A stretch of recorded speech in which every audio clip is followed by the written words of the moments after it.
beleza? Bom, esses dias eu estava indo para a igreja e eu cheguei lá e não tinha ninguém. E estava fechando o tempo para chover. Então eu fiquei esperando em frente da igreja numa pequena cobertura. De repente começou a chover muito e a chuva começou a invadir aquela pequena cobertura e eu comecei a me molhar. Não me molhar muito, mas eu me molhei bastante. E então me veio à mente o episódio onde Jesus ele faz a tempestade cessar.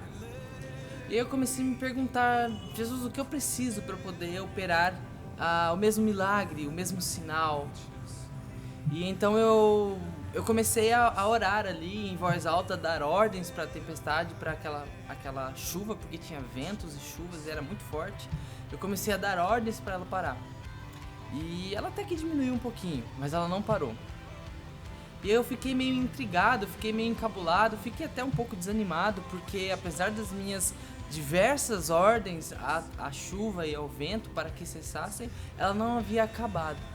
E aí, por um instante, Deus falou comigo algo muito interessante. Eu queria ler Mateus capítulo 8, versículos 23 até o 27, que é essa narrativa de Jesus.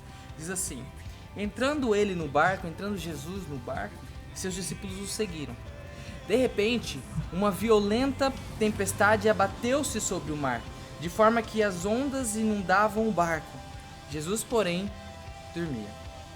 Os discípulos foram acordá-lo, clamando: Senhor, salva-nos, nós vamos morrer.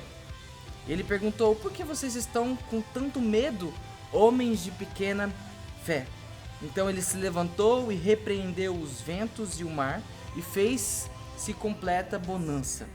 Os homens ficaram perplexos e perguntaram: quem é este que até os ventos e o mar lhe obedecem? E eu fiz foi isso que aconteceu comigo.